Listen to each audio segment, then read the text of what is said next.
Okay,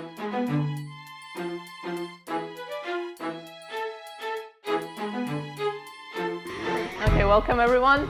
So today, with this lecture, I really wanted to honor late Viktor Korchnoi, who passed away recently. So first, I want to get started with this game. So why to move and how to continue.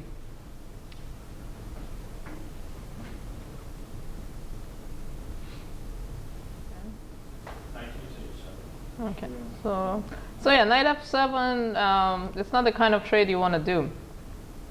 So how do we find moves like knight h7? So how did you, okay, you saw the game, so. Okay, how did you find knight h7? You don't know? So like, so why did you think, so what did you calculate after knight h7?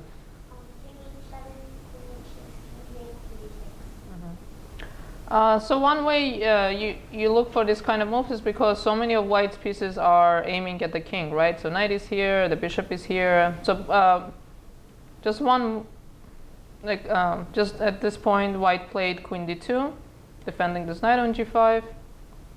Takes, and now so many pieces are aiming at the king. So when you have so many pieces aiming at one direction, it kind of gives you a clue at what to look at. So in the game, knight h7 was played, taking advantage of this pin. So knight f7 doesn't really work because you don't have a very good way of taking advantage of this pin. Actually, another question. So instead of, black's last move was rook b8, and rook b8 just to free this knight, so the knight can jump to d4. How would you evaluate this endgame? Let's say black exchanges everything. No, I agree. I think white is better, and white's advantage is very long term because we have the two bishops, and then we have this weakness that's going to be very easy to target. So this weakness is, of course, it's also a weakness in the middle game, but when we transition to end game, it becomes more relevant because once I castle queenside, I move my bishop. How are you going to defend this pawn? So in the middle game, there are a lot more dynamics, so it's harder for white to take advantage of this weakness, or even and the fact that I still have my bishop, it makes like this bishop a little, it's not so easy to develop this bishop and not so clear what white's going to do. But okay, so let's see, rook b8, knight h7. So after king h7, yeah, queen h6, and then we're going to grab on g6 too, and the king is going to be very lonely. Okay, so how to continue our attack? Okay, let me actually just show this. So here, because of the pin, so here we have several options. We don't have a good way to bringing in the rook. So yeah, we can just take. And okay, we have 3 pawns, and this king is just horrible. Okay. And at the very least, you can always perpetual if you don't find anything else or if you mess up. So it's always nice to be in a position like that when it's basically you're playing with a guarantee, because if you don't find anything better, you can always just make a perpetual. So okay, so black didn't take. Black played rook e8. So how do we continue?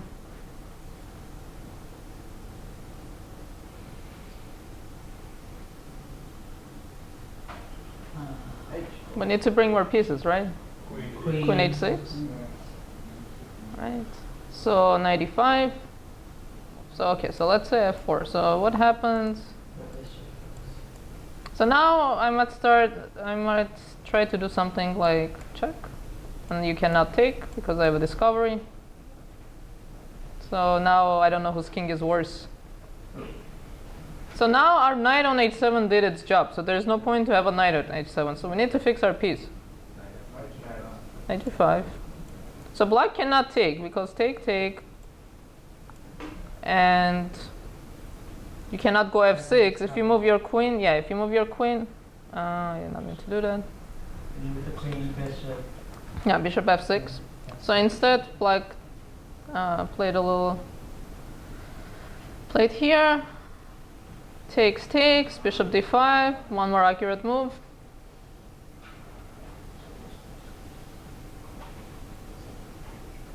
Do we take the bishop? Do we not take the bishop? We can't take the bishop. Yeah, because if we take the bishop, unfortunately, all our sacrifices.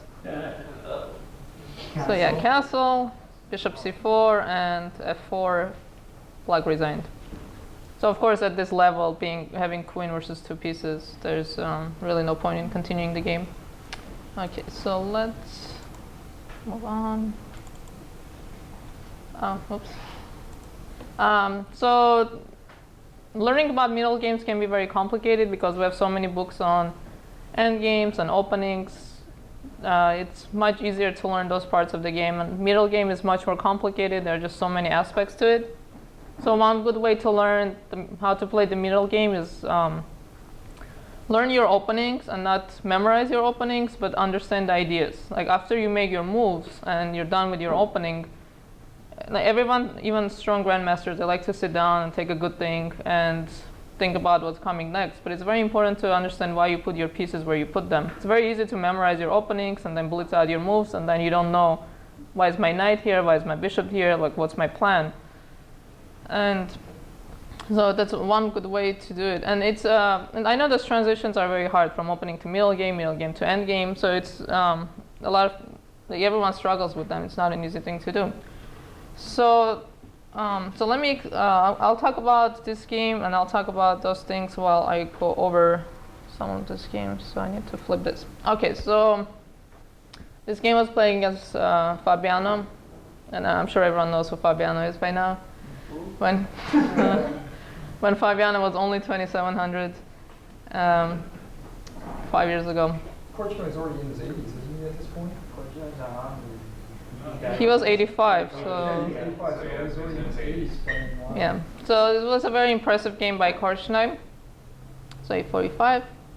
I'm not going to talk about the opening so much, but is everyone familiar with Roy Lopez? So Roy Lopez is a very interesting opening, and it's very good to study Roy Lopez because a lot of times, because of the pawn structure, sometimes it can turn into something that's similar to the Najdorf, sometimes similar to King's Indian. So when you study Roy Lopez, you can learn a lot of different pawn structures. And pawn structures are another good way to learn more about middle games because the way you put your pawns or how you put them really determines where your pieces are going to go. So D3. Again, I don't want to focus too much on this. So far, not too unusual. So black definitely is not hiding his intentions. King H8, it's very clear where black's plan is. So because of the structure and because of this bishop, white is the one who's going to try to play in the center with something like d4, with the knight out and the bishop's in the center. So black has to find counterplay somewhere else. So knight d2, f5. Okay, so what to do with white? But how do we approach a position like this? Like when you're looking for a move, what goes through? What do you think? What goes through your head? Where do I want to move the knight? Knight f1. No, but why do you think you have to move your knight? Because the bishop's going to get trapped. No, bishop's not going to get trapped because bishop can capture the knight. So it's a good idea to evaluate and summarize positions as you go, especially when a lot of changes happen. For example, if you trade off a lot of pieces, you want to stop and evaluate because the nature of the position has changed and you don't want to play it the same way you're playing when you had like 4 pieces instead of now you have 2 pieces. So what is black's plan?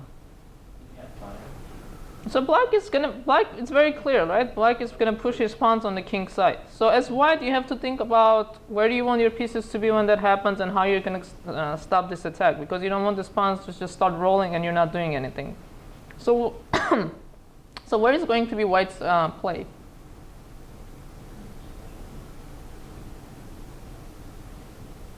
Knight f1 maybe? I'm not looking for a move. Like where? Like are you gonna play on the queen side, king side, center? Yeah, something. So it's not gonna be really on the king side because black's play is there and these pawns are rolling, and obviously you have to stop this plan. So you cannot just completely ignore your king side. But for counterplay, or if you want to prove this f5 move to be weak, you have to do something either like you won't really want to do something in the center to open up the position, or something on the queen side. Actually, Fabiano took this right away, and I'm not sure if it's a good idea. So maybe move like a4 just to start harassing these knights and push them away, so you can make d4 happen. Because once you play d4 and the center opens up, it's going to benefit white, because white's pieces are. This bishop is going to be strong, and maybe this king will be a little uncomfortable. So now f4. Now black has really committed, because the pawn is on f4. Pawn on f5 is more fluid. I can take, I can leave it, I can push. So there's a lot of options. But once you commit to f4, now I can take. So now this bishop is very strong. So I wouldn't say it's a King's Indian, but it has King's Indian kind of ideas behind it. So now black is really committed to doing something on the king side. But because the pawn is here, now we can try to stop it with moves like h3 and then put the knight back. Okay. And then see how black is going to continue his attack and try to do something in the center again. So Fabiano decided to take.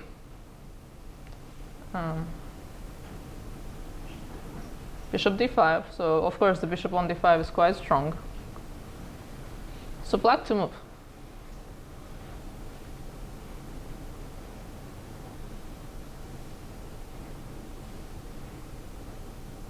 But a change happened in the position, so the trade has happened. So it's important to consider how does this exchange change the nature of the position. So why is the bishop on e7 bad? Right, so this is what I meant when I said like the pawn structures really determine your plans, because if you don't want to end up being stuck with this bishop. So when you have a bad piece like this or a pawn structure like this, you want to be mindful of how you're exchanging your pieces. So black needs to find some kind of activity. So what to do? Yeah, g5. So how do we know that it's okay to play g5? How do we know when it's okay to make a move like this and when a move like this is just going to get us checkmated in the next 5 moves? No black bishop on white. Yeah. Oh, white's pieces are anywhere near black's. Okay, that's true. So white's pieces are not very active. Exactly, so the center is closed. So your opponent cannot open up the center, because if the center opens up, your king is going to be weak. So that's a very significant thing, because if you have a control of the center or the center is closed, then you can stop playing on the king side without your king getting in so much trouble. So how should white continue to facing this attack? Actually, black has a threat, correct? What's the threat? g4, your knight is trapped. So what to do? h3. Right, so you're raising your hand? No, the... No, I was gonna say, if you want to play d4 later to open. Right, if you can play d4, if you can get the center open, that would really benefit you, because then you can make this king more vulnerable and get your pieces into the game. But right now there's a big threat. g4 is just going to trap this knight. So h3. So usually you don't want to play moves like this, because after g4 you have an unpleasant choice. Either you have to take and open up files, or you have to let your opponent take. So g4. So takes, knight h2. So unfortunately for black, this bishop is in the way, so queen cannot get out. Okay, so what now? So how to defend the pawn? What happens when black starts pushing like g5, g4? Yeah, so there are holes in the position. So this g4 pawn can either be a weakness or a strength. So for it to be a strength, black needs to find a lot of activity, because in the long term, things like this can become a weakness. So why bishop g5? Right, so first of all, you're improving your bishop. So we said this bishop is a bad piece, but now position has opened up a little bit, so there's a diagonal for the bishop, and you're opening up your queen. So of course, if you want to attack, you need your queen. And also you're defending your pawn tactically. Right, cannot take. because this knight hangs. So it's a multi-purpose move. So these are the kind of moves that really help our position. So you're getting a lot of things done, improving a piece, opening up another one, defending something. So one move accomplishes a lot. So knight c4 is played. So b5. So black gets rid of this bishop.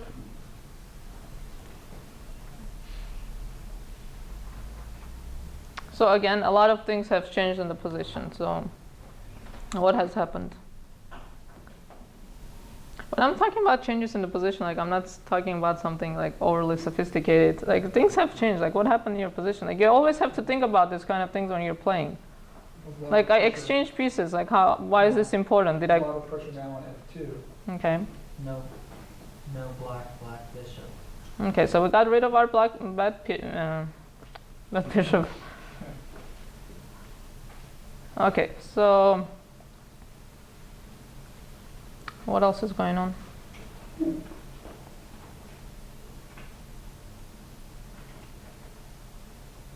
So how do we want to keep improving this position? How do we want to continue? Knight to e7, attacking the bishop, try to trade him off. Right, so 97. So I like this move because this move, first you might want to trade this bishop. Second, because this bishop is very annoying being in the center. And second, you might want to bring a new piece. So f3.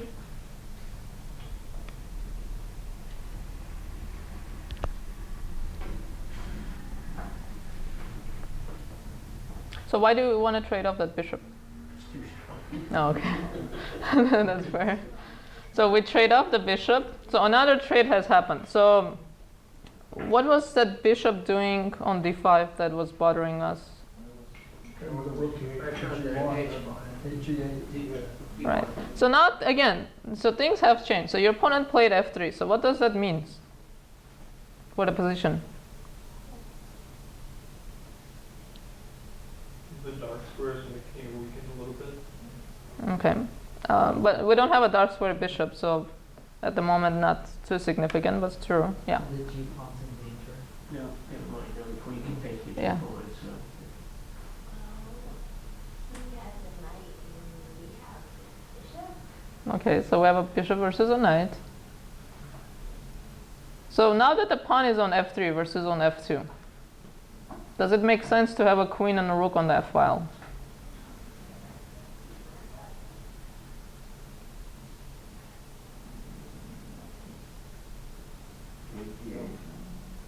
So yes, no? No, okay.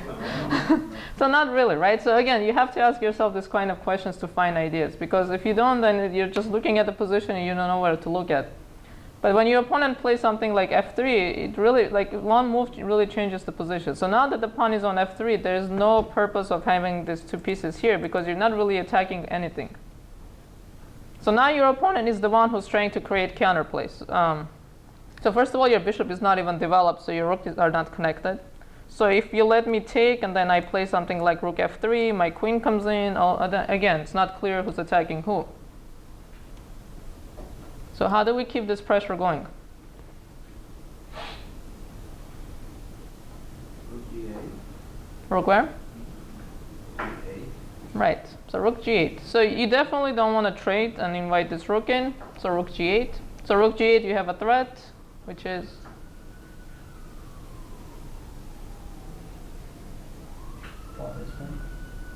I was thinking g3 and queen h4, which looks annoying. But another very important thing is you're still keeping the pressure. And again, keeping up with the changes of the position. You had all this, you played this pawn pushes, opened up the f file, and everything is great. Your opponent defends it, doesn't make sense anymore, so you have to switch and find a new idea. So it's very important to keep like track of the position and all these changes. So queen g3.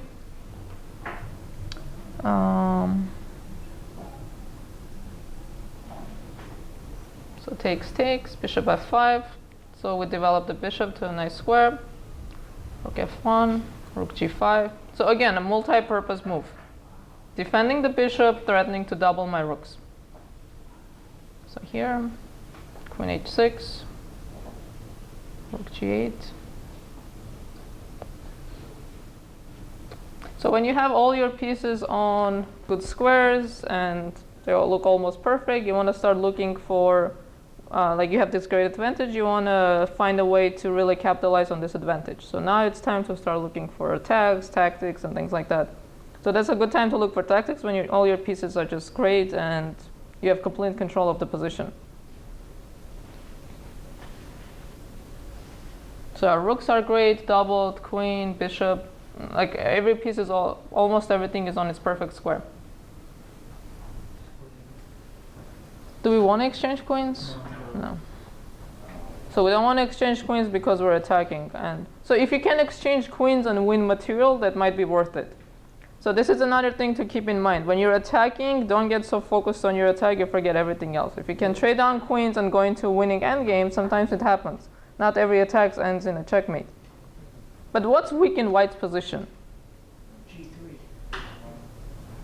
H2. Okay, so rook h5, I can play something like g3. But okay, but let's first, before we find moves, we need to find what's weak in the position. Which are the targets? Yes. I go rook to G3, attacking the queen and the pawn on the... Okay, so rook g3 hangs a piece. But again, my question is, The bishop. Oh, the bishop hangs. so what are the targets in white's position? The knight and Okay, so the knight, what else? queen. I want to say the queen is a target. So so first of all, g2 is also a target, right? We're attacking. There's another one that's under attack right now. Even if it's protected, it's still a target. D3, very obvious, right? Bishop is there. So we have to go after these targets. So white has a lot of weaknesses, so it's not easy to hang on when you have this many weaknesses.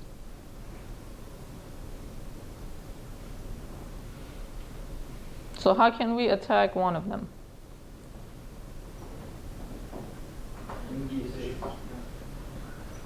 Okay, so queen g6, very nice move. So you're defending your bishop, tripling on the g file. So what would happen? So white played rook d1. So what would happen with rook d2? Rook d2? No, sorry, rook e3 was played. So now bishop d3. So of course, if rook d3, pawn e4. So again, when you're in control of a position, when all your pieces are perfect, it's not surprising that you have all this kind of tactics. So king g1. So we got the advantage. It's very important to be precise. So pawn to e4. Take another pawn. Rook g5. So white's position is just falling apart. So when you're under pressure the whole game, it's very easy to collapse. But at the same time, it's very hard to suggest good moves for white because so many targets. You're just down 2 pawns by now. So queen h6, rook f7. So we trade.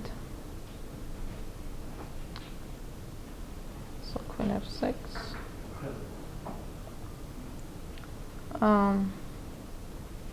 So again, same thing. The queen's not doing much, we're just going back. So black's plan is simple. So now there's nothing going on the g file, so back on the f file. So the threat is to play rook f8 and checkmate on the f file. So takes. So this b4 move, I don't really understand. I'm not sure why he wouldn't just check and keep this pin. So I'm not sure about this b4 move. So here, queen g7. So queen e3. So what would happen if we trade and take the pawn?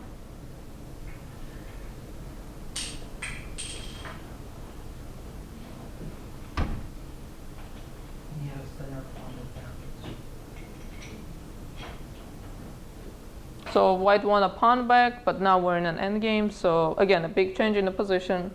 So what's the plan for black now? Push the pawn. Right, so now you can just roll your pawns down the board. So position is still very bad for white because this bishop is just dumb. Oops.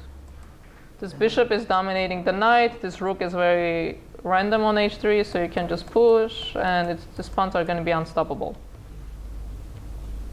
So as I was saying, not every attack ends in a checkmate, so you can just trade down to a winning endgame. And this is especially true if you end up winning material. So queen e3, takes, wins another pawn. So rook h5.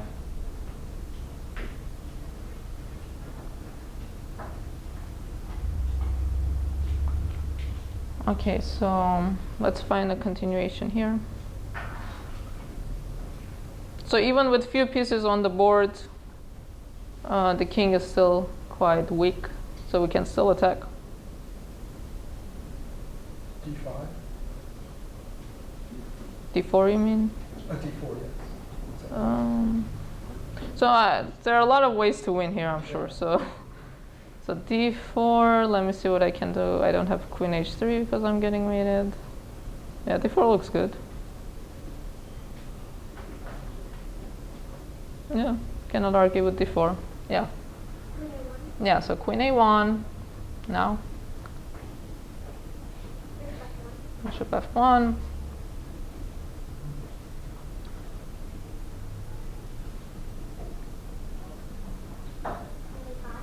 Queen e5, and white resigned because if you do something like this, I'm just gonna chase you away and you're getting mated on f4. Or actually I can do, oh no, I don't want to do that. No, d4 is just good enough. I was calculating something, but I was like, no. So yeah, I really like this game because there are several aspects to it. So first of all, I wanted to show this idea of black just playing g5 and to talk about when it's okay to play things like that. And I'm actually going to show another game where white played g4 and talk about that specific position. But also, main thing I want to focus on is how the position changes and how it's important to keep track of these changes. Of course, this happens in the end game and in the opening too, but in a middle game, because there's just so many things going on, so many piece interactions, it's very important to keep track, and it's how important it is to constantly summarize the positions and have the flexibility to change your plan. Like he was attacking on the F file, and then he moved to the G file, and then came back to the F file. So he was flexible enough to keep track of the weaknesses and to know how to switch plans and identify the weaknesses and be able to go after them. So next game, Fischer game. No, training. Korchnoi is black again. Okay, so e4 d6. Is anyone familiar with this opening? So it's the Pirc defense. So what can you tell me about the opening? Oh. So black is giving up the center. So when you're giving up the center, you need to find a counterplay somewhere else. You cannot just give up the center and do nothing. So black fianchettos the bishop, and black is trying to attack this d4 pawn with a move like c5 to open up the bishop to counter the center a little bit and get some more space. So c5. So what to do? There's a little trick to this opening. Do we take? No. Queen a5. So the point is you're going after, of course your opponent cannot do something like this and then all of a sudden king in the center, this bishop open. And so this is the whole point of this line, this queen a5 trick. Back castle, knight c6. So okay, white has a better center with these two pawns, but black has the fianchettoed bishop. So black is going to try to play mainly on the queen side, and black's play. White. Well, okay. White's play is mainly going to be on the king side and in the center, and black's play is going to be mainly on the queen side. So knight here, a5. So what's the purpose of moves like this?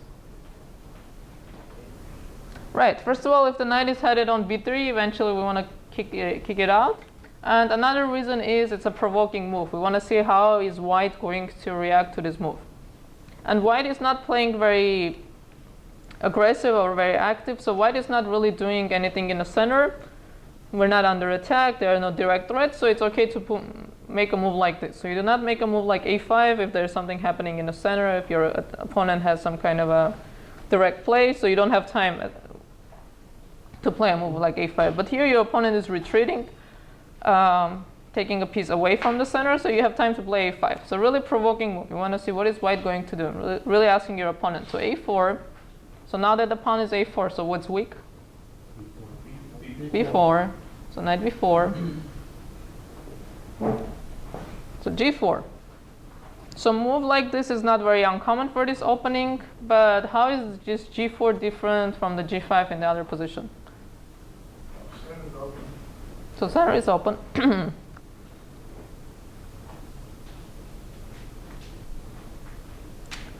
What else?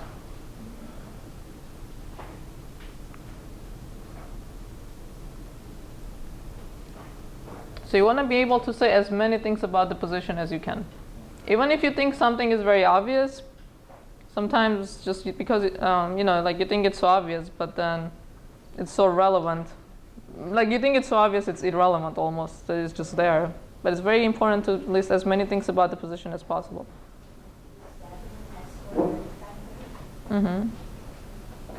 Yeah, so the bishop on g7 is very strong.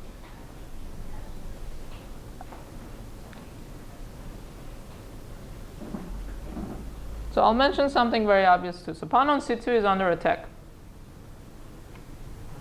What else is under attack for white? e4 and g4. So okay, so unlike in the other position where black went f5, g5, here white's position is a little more loose. So what's the piece that's really keeping it all together for white? Defending everything. The queen. So it's very hard for one piece to just defend the whole position because one piece cannot do everything. So how can we take advantage of this tension? So now we have to evaluate. So before we make a move, one of the most important things of calculation is evaluation, because even if you calculate a nice long line and then at the end you're worse, then there's no need to play it. But actually it happens to a lot of people because people like to look, it's hard to find moves when there's nothing concrete. It's very easy to play a concrete line because at least you're making a move, at least you're moving, because otherwise you're looking at a position, you just don't know what to do. So a lot of times I see, even with my students, they play like down a concrete line, and then I ask them, well, what do you think about this position? And they're like, oh yeah, I'm worse here. And the reason I think they played, and like it happens to me too, is like sometimes you look at a position, just don't know what to do, and then you see this concrete line, and then you're like, okay, at least I can make some moves. But let's evaluate what's going to happen in that position. So let's see if our line works or not. But okay, let's go down this line. So takes, and knight c2. So what's going on? So now everything is under attack. So this is a very concrete position that requires a lot of calculation. We have a lot of middle games that are very quiet, very strategic. This is not one of them. So many things hanging. We sacrifice the piece. So first of all, what's the material?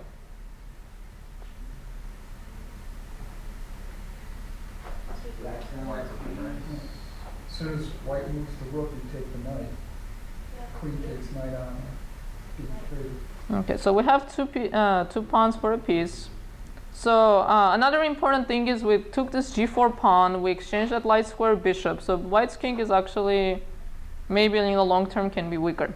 So now a lot of pieces are hanging. This is hanging, this is hanging. If the knight moves, I take the rook moves, I take the knight. So what to do with white?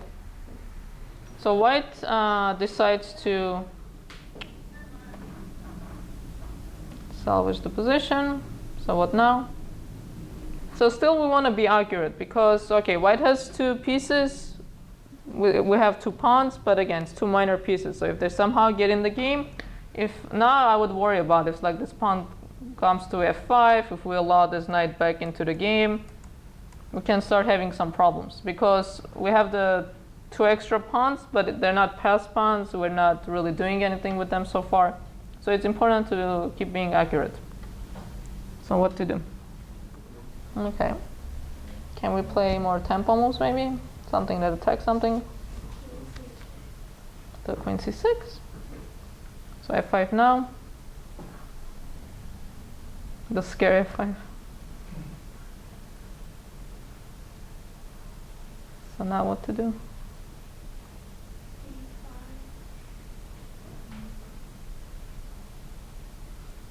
D5.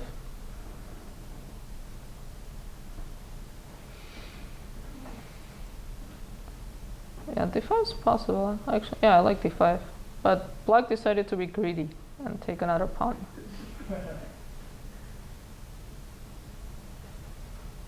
So how can we win another pawn?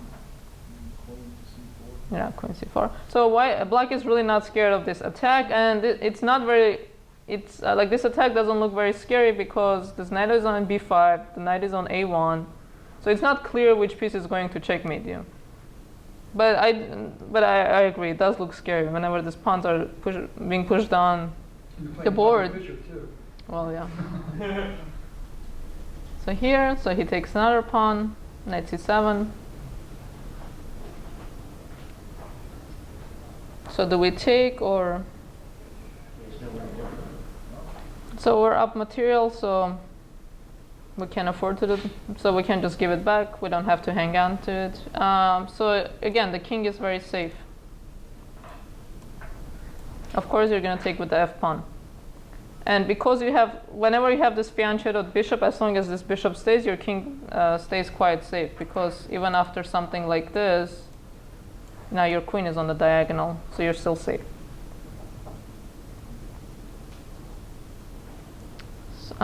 So white tries to keep the tension on, because if you're down material and you're just trading, of course, it's just going to be bad. So now still you need to be accurate. How to defend this e7. So you have two moves, right? Either this rook comes to e8 or this one. So which one is better?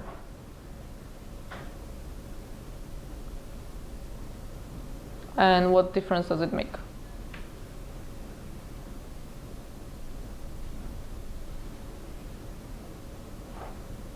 Well, the other way. You'll get more. Okay. You'll get more if you move the f1. What? I don't know if that matters. Yeah. What? Oh, the knight can fork if you move the f to e. Yeah, so that's one. So what else happens when the rook is no longer on f8? So f7 is a lot weaker. So black has so after rook a8 was played. So usually we don't do some things like this, right? We don't put a rook here and lock this rook in. Like we know this rook goes to c8. Like we learned this really well. So this rook has to go to c8 and this rook stays here. And usually, oops, I did not mean to do that. So in most positions, you would play rook f8 because it doesn't make sense to lock in both of your rooks and neither one can move.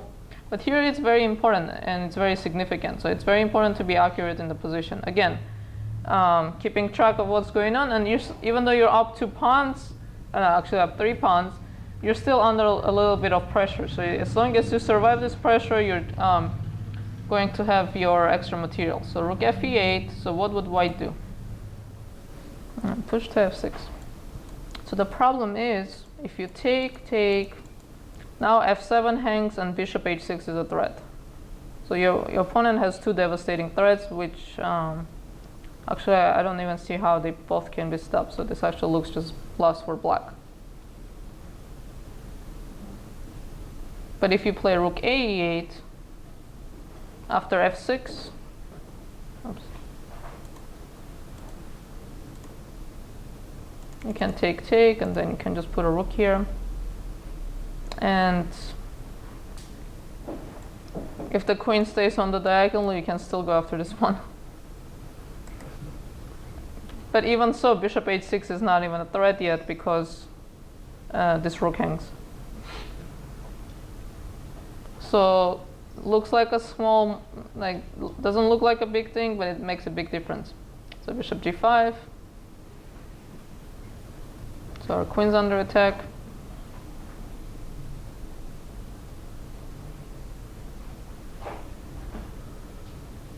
So take, right?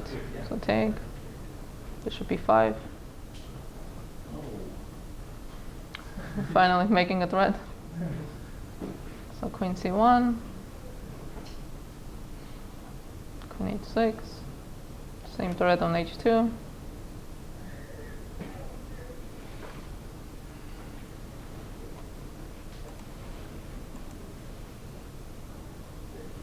So what to do? Okay, let's count the material again. So 1, 2, 3, 4, 5, 6, 1, 2, 3. So we still have the 3 pawns. We're up on exchange. So whenever you have this kind of big material advantage, you don't have to hang on to it. You can give some of it back just to simplify the position. That's an important thing. Important thing to keep in mind when you're attacking. A lot of times, well, not a lot of times. Sometimes people get carried away, sacrifice, sacrifice, sacrifice, and then they have nothing to play with. And then, but also when your opponent's attacking and sacrificing a lot, you can always keep in mind, I can give some of the material back and stop the attack and still have advantage. But here it doesn't seem like white has it doesn't seem like white has a lot. So if white takes your rook, you're very happy because this annoying dark square bishop is gone. So now the key is to untangle somehow. So now we want to get our pieces in ourselves. I don't think it's that scary. It looks fine to me. He took on f5. So take. So the reason of taking on f5. So again, now in this position there are no attacks against this king. This bishop on e5 is a monster. Your own king is not very safe. So simple idea. I want to play here. I want to play rook g8, rook g3, and end the game. So white took. So check. Take with the knight, because if you don't do this, if you just take with the pawn,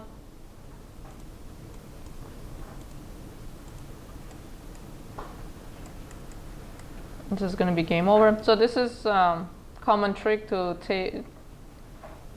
put a knight on f5 just to have a strong knight. So queen e6 and simple pawn push.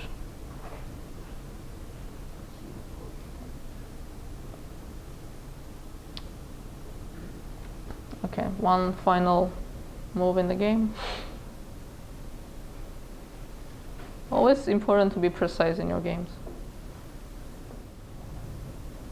So there's a tactical way to just simplify and just end the game. But of course, yeah, you can take with the bishop too, because there are no checks. So how to use this a pawn?